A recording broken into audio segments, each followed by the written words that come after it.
اگر کوئی رسول اللہ کے نہانے کے بارے میں پوچھ رہا ہے تو وہ خود وہ دو شخص کے سامنے نہا کے کیوں دکھائیں گی؟ اب کیسے نہا رہی تھی وہ آپ خود فیصلہ کر لیجئے. السلام علیکم ورحمۃ اللہ وبرکاتہ. الحمدللہ والصلاة والسلام علی رسول اللہ وعلی آلہ وصحبہ اجمعین، اما بعد. آج کی ویڈیو میں انشاءاللہ ہم ایک بہت اہم سوال کا جواب دیکھیں گے. الزام یہ لگایا جاتا ہے ہماری ماں عائشہ رضی اللہ عنہا پہ کہ انہوں نے دو آدمیوں کے سامنے غسل کر کے بتایا، اور یہ ٹائپ کا الزام لگانے میں ایک حدیث کو غلط طریقے سے پڑھ کر غلط نتیجے نکالے جاتے ہیں. یہ حدیث صحیح بخاری کی ہے، آپ کی اسکرین پر آپ دیکھ سکتے ہیں. ابو سلمہ رحمہ اللہ تابعی ہیں، وہ بیان کرتے ہیں دخلت انا و اخو عائشہ علی عائشہ، میں اور عائشہ کے بھائی آئے عائشہ رضی اللہ عنہا کے پاس. یہ کون سے بھائی تھے؟ یہ رضاعت سے بھائی تھے، جیسے کہ صحیح مسلم کی حدیث میں ملتا ہے کہ جو دودھ کے رشتے سے جو بھائی ہوتے ہیں وہ بھائی تھے.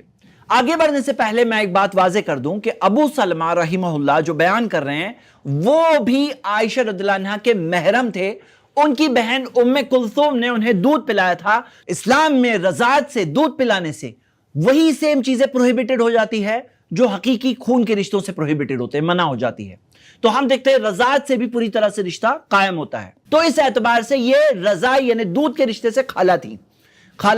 اور یہ چیز آپ دیکھ سکتے ہیں امام ابن حجر الاسقلانی نے بھی فتح الباری جو صحیح بخاری کی کامنٹری ہے اس میں بیان کیا ہے، اور یہی سیم چیز امام ذہبی نے بھی اپنی کتاب سیر اعلام النبلاء میں بیان کیا ہے، جیسا کہ آپ اسکرین پہ دیکھ سکتے ہیں. فسالها اخوها عن غسل النبی صلی اللہ علیہ وسلم، کہ ان کے بھائی نے محمد صلی اللہ علیہ وسلم کے غسل کے متعلق سوال پوچھا. فدات بینائن، تو انہوں نے ایک برتن منگایا، نحو من سائن، جو ایک سا کے برابر. ایک سا کیا تھا؟ ایک سا جو برتن تھا وہ تقریباً 3.25 لیٹر کے قریب پانی اس میں آتا ہے، جیسا کہ آپ اس فوٹو میں دیکھ سکتے ہیں. تو یہ برتن منگایا جس میں اتنا پانی تھا. فاغتسلت، انہوں نے غسل لیا. فافادت علی راسها، انہوں نے اپنے سر پر پانی بہایا. وبیننا وبینہا حجاب، وہ کہتے ہیں ہمارے ان کے درمیان میں پردہ تھا. اب یہ حدیث میں بات آتی ہے، اور ایک حدیث کی ڈیٹیلز دوسری حدیث میں ملتی ہے، جیسا کہ آپ سنن نسائی کی اس حدیث میں دیکھ سکتے ہیں. وہ سترت سترن، کہ انہوں نے پردہ کھینچا اور پھر انہوں نے غسل لیا. اب جو لوگ سوال پوچھ رہے ہیں، میں سب سے پہلے ان سے سوال پوچھتا ہوں کہ یہاں پہ کہاں دیا ہے کہ وہ پردہ ٹرانسپیرنٹ تھا؟ جیسے بعض لوگ بول رہے ہیں کہ پردہ ٹرانسپیرنٹ تھا، ٹرانسلیوسنٹ تھا، مطلب آدھا ٹرانسپیرنٹ. کہاں دیا ہے بتاؤ؟ سب حدیثیں دیکھو، اس موضوع کی سب حدیثیں دیکھو، کہاں دیا ہے؟ کسی میں بھی دیا ہے کیا؟ کہیں نہیں دیا ہے. یہ ان کا امیجنیشن ہے. دوسری چیز، کہاں دیا ہے کہ عائشہ رضی اللہ عنہا نے کپڑے اتارے؟ کہاں دیا ہے کہ یہ لوگوں نے جسم کا کوئی بھی حصہ دیکھا؟ کہاں دیا ہے؟ پہلے تو یہ دو محرم ہیں، اور انڈرسٹوڈ سی بات ہے کہ جب وہ غسل لے رہی ہیں تو پانی جانے کی کوئی جگہ چاہیے نہیں چاہیے؟ جب کوئی غسل لے رہا ہے تو پانی جانے کی جگہ چاہیے نہیں چاہیے؟ obviously چاہیے. تو پانی جانے کے لیے کہاں ہوں گی وہ؟ اور یہ دونوں محرم ہے، یعنی کہ باہر کے ایریا میں نہیں ویٹ کر رہے تھے، گھر کے اندر بھی ان کی انٹری تھی. اور ظاہر سی بات ہے عائشہ رضی اللہ عنہا نے وہ پانی گزرنے کی جو جگہ ہے وہاں پہ وہ گئیں، اور انہوں نے وہاں کے لیے پردہ سترن پردہ کھینچ لیا، اور انہوں نے ایک سا پانی میں غسل لے کر بتایا. اب یہاں پہ سوال یہ اٹھتا ہے کہ غسل کا طریقہ پھر یہ کیسے سیکھ رہے تھے؟ تو بات یہ سمجھ لیجئے کہ غسل کے طریقے کا ڈیمانسٹریشن یہ تھا ہی نہیں. یہ ڈیمانسٹریشن میں کتنے پانی میں نبی صلی اللہ علیہ وسلم نے غسل کیا وہ بتایا جا رہا تھا. یہ حدیث صحیح بخاری کی 251 نمبر کی حدیث ہے. اگر آپ 252 نمبر کی حدیث دیکھ لیتے تو شاید آپ کو آپ کے سوال کا جواب مل جاتا.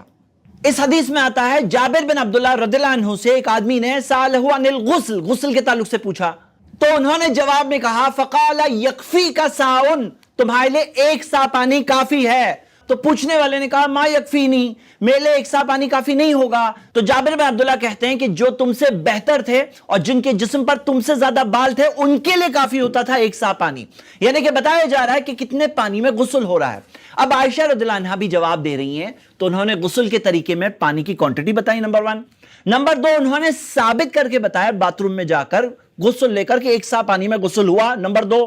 نمبر 3، یہ پوچھنے والوں کو تیسری بات یہ پتا چلی کہ انہوں نے سر پر 3 بار پانی ڈالا، جیسے کہ صحیح مسلم کی حدیث میں آتا ہے. کچھ لوگ کہتے ہیں کہ محرم کے سامنے اس طرح سے غسل لیا جا سکتا ہے، ایک عورت غسل اس طرح سے لے سکتی ہے.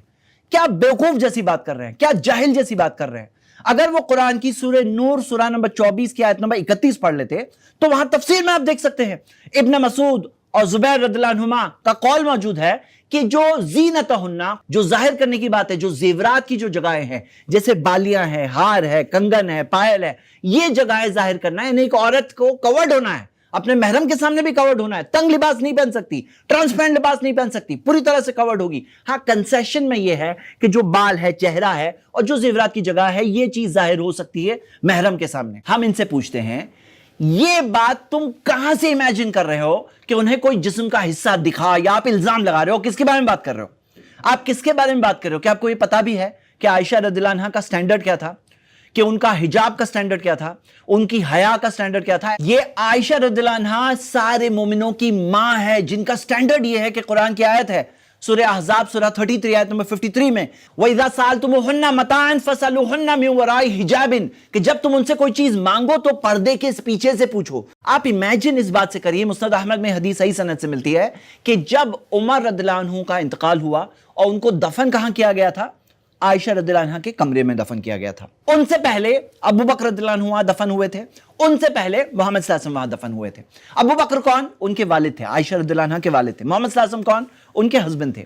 اب جب عمر رضی اللہ عنہ وہاں پہ دفن ہوئے تو وہ کہتی ہیں کہ وہ جب اس کمرے میں داخل ہوتی تو پوری طرح سے کور ہو کر داخل ہوتی، حیا من عمر، عمر سے حیا کرتے ہوئے. اب آپ سوچو، جو عورت ایک مردہ انسان سے بھی حیا کرتی ہیں کہ وہاں پہ اس کمرے میں جانے سے پہلے پوری طرح سے کور ہو کے جاتی ہیں، کیا وہ اس طرح سے دو لوگوں کو غسل کر کے بتائیں گی؟ مطلب کیسے کوئی الزام لگا سکتا ہے؟ یہ ان کی سوچ میں پرابلم ہے. جو لوگ ایسا سوال اٹھاتے ہیں نا، حقیقت میں پورا پرابلم ان کی سوچ کا پرابلم ہے. کہاں دیا؟ بتاؤ تو صحیح، کیسے الزام لگاتے ہیں وہ؟ ایسے جھوٹے الزام کیسے لگاتے ہیں وہ؟ اتنی پاک شخصیت کے اوپر ایسے الزام لگانے کا ان کو کیا حق ہے؟ ان کو کیا رائٹ ہے؟ بعض لوگ کہتے ہیں پردہ ضرور ٹرانسپیرنٹ رہا ہوگا. یہ آپ کا مائنڈ ہے، یہ آپ کا مائنڈ ہے. میں آپ کو دو حدیثیں بتاتا ہوں. ایک حدیث فتح مکہ کے ٹائم کی بات ہے. محمد صلی اللہ علیہ وسلم ایک جگہ پر غسل کر رہے تھے، پردہ تھا، پردے کے باہر فاطمہ رضی اللہ عنہا گارڈ کے طور پر موجود تھی. ایک صحابیہ ام ہانی رضی اللہ عنہا وہ وہاں پر آئی.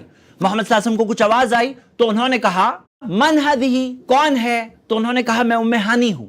ایک اور مثال آپ دیکھیے کہ ابو ایوب انصاری رضی اللہ عنہ وہ غسل کر رہے ہیں، پردہ لگا ہوا ہے، پردے کے باہر عبداللہ بن حنین آئے، انہوں نے سلام کیا اور انہوں نے کہا من ہذا، کون ہے یہ؟ تو انہوں نے کہا نا عبداللہ بن حنین. میں کہنا ہی چاہ رہا ہوں کہ پردہ اگر ٹرانسپیرنٹ ہوا کرتا تھا اس زمانے میں تو باہر والوں کو اگر اندر دکھتا تو اندر والوں کو بھی تو باہر دکھنا چاہیے. گاؤں وغیرہ میں بھی دیکھا جاتا ہے، کئی بار حمام ہوتا ہے، باتھ روم ہوتا ہے، ٹوائلٹ ہوتا ہے اور باہر سے پردہ ہوتا ہے، اور وہ پردے کی پوری طرح سے حرمت ہوتی ہے، پروہیبیشن ہوتا ہے، لوگوں میں عزت ہوتی ہے. یعنی ایسا نہیں کہ کوئی بھی آ کے کھول دے دیکھ لے. بات سمجھنے کی یہ ہے، یہ لوگوں کا امیجنیشن کا پرابلم ہے، ان کی عقلوں کا علاج کرنے کی ضرورت ہے. حدیث میں کہیں کچھ نہیں دیا ہے، حدیث میں کوئی ایسا سوال بنتا نہیں ہے.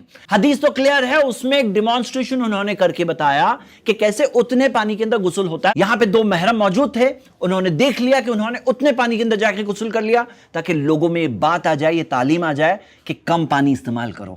اور آپ کو میں ایک اور بات بتا دیتا ہوں، یہ کون سا غسل تھا؟ یہ غسل طہارت تھا، غسل نظافت نہیں تھا. مطلب صفائی کے لیے جو غسل ہو، کوئی دھونا چاہ رہا ہے اپنے آپ کو، وہ غسل نہیں تھا. یہ طہارت یعنی ریچول جو بات ہوتی ہے، وہ طہارت والا جو غسل تھا، کتنے کم پانی میں کتنے آسانی سے کیا جا سکتا ہے. یہی تعلیم تھی محمد صلی اللہ علیہ وسلم کی. انہوں نے کس طرح سے کم پانی میں غسل کیا، کم پانی سے وضو کیا. اور یہاں پہ یہ لوگ ہیں آج جو اپنی دشمنی کے اندر، اپنے بغض کے اندر اتنی بڑی شخصیات کے اوپر اس طرح کے بےہودہ الزام لگاتے ہیں. دیکھا یہ جاتا ہے کہ یہی سیم سوال کچھ سو کالڈ مسلمز بھی پوچھتے ہیں. میں ان کو قرآن کی ایک آیت بھی بتانا چاہتا ہوں. قرآن کی آیت میں آتا ہے سورہ نور سورہ 24 آیت نمبر 17 یعظکم اللہ ان تعودوا لمثلہ. اللہ تمہیں وارن کرتا ہے کہ تم ایسی قسم کی چیز کی طرف واپس نہیں لوٹنا، ان کنتم مومنین، اگر مومن ہو تو. یہ آیت کب نازل ہوئی؟ عائشہ رضی اللہ عنہا پہ جو الزام لگایا گیا تھا، ان کی پاک دامنی قرآن کی آیتوں میں موجود ہے. اس کے بعد لاسٹ میں کہا گیا لمثلی، اس ٹائپ کی کوئی اور بات ابھی آگے جا کے نہیں کہنا، آگے جا کے نہیں کہنا. کیا آپ کو وارننگ نہیں لگ رہی ہے؟ ان کنتم مومنین، اگر تم ایمان والے ہو، اگر تم مومن ہو تو تمہارے لیے تو ایمان کی بنیاد پر کوئی گنجائش نہیں ہے کہ تم عائشہ رضی اللہ عنہا جو ماں ہے مومنوں کی، ان کے بارے میں ایسی بری بات کہو. تو تمہیں تو بہت شرمندہ ہونا چاہیے کہ تم قرآن کی بھی مخالفت کر رہے ہو. تو میرے بھائی اور میری بہنیں، کیا آپ نے دیکھا کس طرح کے جھوٹ، کس طرح کی خیالی باتیں، کس طرح کی بوگس باتیں لے کر اسلام کے اوپر الزام لگایا جا رہا ہے؟ اللہ سے دعا ہے اللہ ہم سب کو صحیح بات سمجھنے کی توفیق دے، صحیح بات کو قبول کرنے کی توفیق دے. شکریہ. السلام علیکم ورحمۃ اللہ.